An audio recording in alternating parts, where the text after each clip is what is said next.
మన ప్రభు అయిన రక్షకుడైన యేసుక్రీస్తు పరిశుద్ధ నామములో మీ అందరికీ శుభములు తెలియజేయుచున్నాను.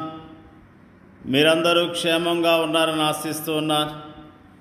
ఈరోజు బలపరిచే వాక్యము రాజుల మొదటి గ్రంథము 19వ అధ్యాయము 7వ వచనము. యెహోవా దూత రెండవ మారు వచ్చి అతన్ని ముట్టి, నీ శక్తికి మించిన ప్రయాణం సిద్ధమై ఉన్నది, నీవు లేచి భోజనం చేయమని చెప్పాను. ఏలియా ప్రవక్త విశ్వాసంతో అద్భుతమైన కార్యాలను జరిగించినట్లుగా దేవుని యొక్క వాక్యము తెలియజేయబడుతుంది. బయలు ప్రవక్తలను చంపినట్లుగా దేవుని యొక్క వాక్యము తెలియజేస్తున్నది. ఏలియా ఎంతో ధైర్యాన్ని కలిగి జీవించాడు. ఏలియా చేసినదంతయు అతడు ఖడ్గము చేత ప్రవక్తలందరినీ చంపించిన సంగతియు ఆహాబు యెజెబెలుకు తెలియచెప్పగా, యెజెబెలు ఒక దూత చేత ఏలియాకి వర్తమానం పంపించాను. రేపు ఈ వేళకు నేను ఈ ప్రాణమును వారిలో ఒకని ప్రాణం వలె చేయని ఎడల దేవుడు నాకు గొప్ప అపాయం కలగజేయనుగాక. కాబట్టి అతడు ఈ సమాచారం తెలుసుకొని లేచి తన ప్రాణం కాపాడుకుంటకై పోయి యూదా సంబంధమైన బెయేర్షెబాకు చేరి అచ్చట ఉండమని తన దాసునితో చెప్పి, తాను ఒక దిన ప్రయాణం అరణ్యములోనికి పోయి ఒక బదరీ వృక్షం కింద కూర్చుండి మరణాపేక్ష గలవాడై, యెహోవా, నా పితరుల కంటే నేను ఎక్కువ వాడిని కాను, ఇంత మటుకు చాలును, నా ప్రాణం తీసుకొనమని ప్రార్థన చేశాను. అతడు బదరీ వృక్షము క్రింద పరుండి నిద్రించుండగా ఒక దేవదూత వచ్చి అతన్ని ముట్టి, నీవు లేచి భోజనం చేయమని చెప్పాను. అతడు చూసినంతలో అతని తల దగ్గర నిప్పుల మీద కాల్చిపడిన అప్పమును నీళ్ళబొడ్డియు కనబడిన కనుక అతడు భోజనం చేసి తిరిగి పరుండెను. అయితే యెహోవా దూత రెండో మారు వచ్చి అతన్ని ముట్టి, నీ శక్తికి మించిన ప్రయాణం నీకు సిద్ధమై ఉన్నది, నీవు లేచి భోజనం చేయమని చెప్పినప్పుడు నిజముగా ఏలియా పట్ల దేవుడు ప్రత్యేకమైన ప్రణాళికలు కలిగి నడిపించినట్లుగా మనము జ్ఞాపకం చేసుకుంటూ ఉన్నాం. ఏలియా విశ్వాస సమయాల్లో కాకోలముల ద్వారా పోషించబడ్డాడు. విధవరాలు గృహములో పోషించబడ్డాడు.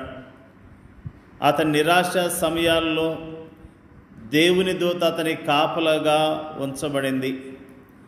దేవుడే స్వయముగా అతనికి భోజనం పెట్టాడు. మనల్ని సంరక్షించి ఆదరించే ఒక అద్భుతమైన తండ్రి మనకు ఉండటం ఎంత అద్భుతమైన విషయం. దేవుని దూతచే నిద్రలేపబడిన ఏలియా చూచినంతలో అతని తల దగ్గర నిప్పుల మీద కాల్చబడిన అప్పమును నీళ్ళబొడ్డియు కనబడెను. ఏలియా దినములోని యెహోవా, సువార్త దినములోని ప్రభుని యేసే మన నిరాశ సమయాల్లో మన చుట్టూ కారు చీకట్లో ఆవరించవచ్చు.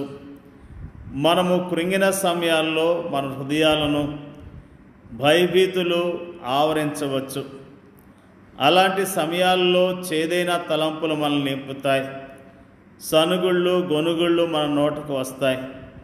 ప్రార్థన మన పెదవులకు దూరం అవుతుంది. అయినప్పటికీ మన పరలోకపు తండ్రి యొక్క సున్నితమైన సంరక్షణ మనకి ఎప్పుడూ దూరము కాదు.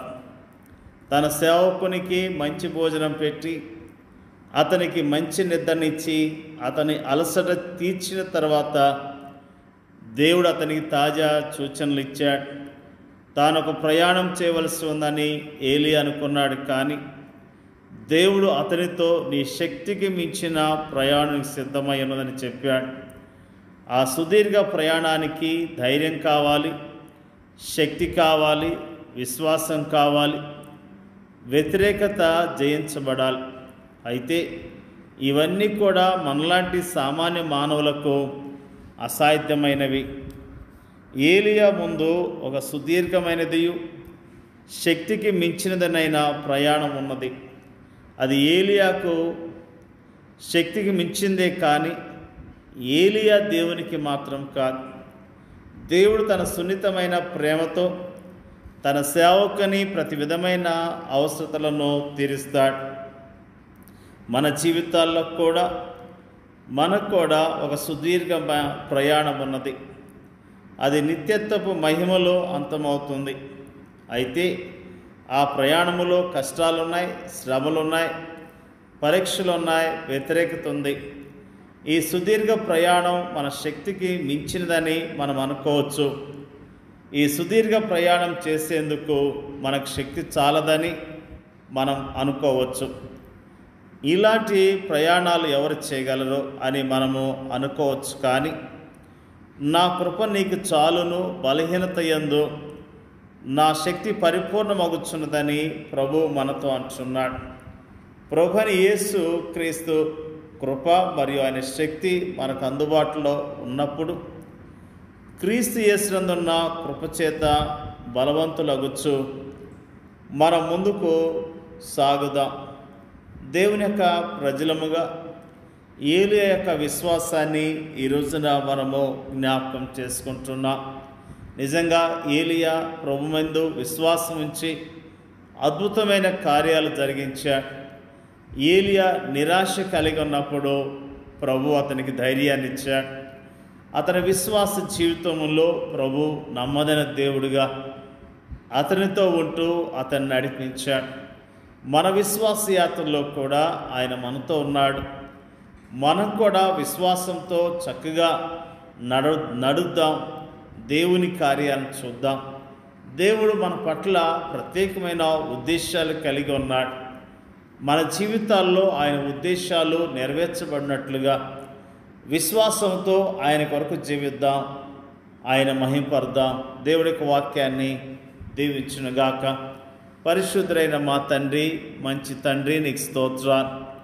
మరి ముఖ్యంగా ప్రార్థన చేయుచున్నాం ప్రభువా, ఏలియా యొక్క విశ్వాసాన్ని, ప్రభువా ఏలియా పోషించబడిన విషయాన్ని, ఏలియాను మీరు నడిపించిన విషయాన్ని జ్ఞాపకం చేసుకోవటానికి మాకు ఇచ్చిన ధన్యతను బట్టి స్తోత్రాలు తెలియజేస్తూ ఉన్నాం, ప్రార్థన చేయుచున్నాం. మరి ముఖ్యంగా ప్రభువా మా విశ్వాస జీవితంలో కూడా అయా మరి ప్రభువా విశ్వాసంతో జీవించడానికి కావలసిన నీ బలాన్ని, శక్తిని మాకు అనుగ్రహించమని అడుగుచున్నాం తండ్రి. నీకు వందనాలు తెలియజేస్తూ ఉన్నాం ప్రభువా. మా పట్ల నీకున్న ఉద్దేశాలు నెరవేర్చబడాలి. నీ చిత్తానికి లోబడి మేము చక్కగా ప్రయాణం చేయటానికి, యోగ్యముగా నేను మహింపరచడానికి సహాయం చేయమని ప్రార్థన చేయుచున్నాం. మరి ముఖ్యంగా ప్రార్థన చేయుచున్నాం ప్రభువా, నిరాశ నిస్పృహల్లో ఉన్న విశ్వాసులను, సేవకులను మీరు జ్ఞాపకం చేసుకోండి అయ్యా. అయ్యా మరి ప్రభువా వారిని ధైర్యపరచండి, బలపరచండి. వరకున్న నిరాశ నిస్పృహలు తొలగించి నీ నామంలో ధైర్యాన్ని దయచేయండి అయ్యా. ప్రార్థన చేయుచున్నాం. కృంగిన వారిని లేవనెత్తమని ప్రార్థన చేయుచున్నాం. దుఃఖముతో, ఆయాసంతో ఉన్న విశ్వాసులను బలపరచండి అయ్యా. ప్రార్థన చేయుచున్నాం. నీ నామములో ప్రభువా పరిచర్య చేస్తున్న నీ సేవకులందరినీ జ్ఞాపకం చేసుకోండి అయ్యా. స్తోత్రాలు. మా దేశంలో ప్రపంచవ్యాప్తంగా నీ నామములో పరిచర్య చేస్తున్న సేవకులను, వారి కుటుంబాలను దీవించి ఆశీర్వదించండి. వారికి ఉన్న ప్రతి అవసరత మీరు తీర్చండి అయ్యా. స్తోత్రాలు. నిజంగా ప్రభువా నీ నా మహిమార్థమై మేమందరం కూడా జీవించడానికి సహాయం చేయండి అయ్యా. ప్రార్థన చేయుచున్నాం. అనాథలను, దిక్కులేని వారిని, చెరసాల్లో ఉన్న వారిని, విధవరాళ్లను జ్ఞాపకం చేసుకోండి అయ్యా. వారిని ఆదరించండి, ధైర్యపరచండి, వారి క్షేమం దయచేయండి అయ్యా. ప్రార్థన చేయుచున్నాం ప్రభువా. నీ నామములో ప్రభువా ప్రతిరోజు లేఖనాలు ధ్యానం చేస్తూ విశ్వాసంతో ప్రభువా జీవించడానికి పరిశుద్ధాత్మ శక్తిని మాకు దయచేయండి అయ్యా. ప్రార్థన చేయుచున్నాం. మాకు ఇచ్చిన చక్కని వాక్య భాగాన్ని బట్టి నీకు వందనాలు తెలియజేస్తున్నాం. విశ్వాస యాత్రలో చక్కగా జీవించడానికి నీ కృపను మెండుగా మాకు దయచేయండి అయ్యా. ప్రార్థన చేయుచున్నాం. మాకు ఇచ్చిన ఈ యొక్క చక్కని మాటలను బట్టి వందనాలు తెలియజేస్తున్నాం. మా ప్రార్థన అంగీకరించమని యేసుక్రీస్తు నామములో అడుగుచున్నాం తండ్రి. ఆమేన్.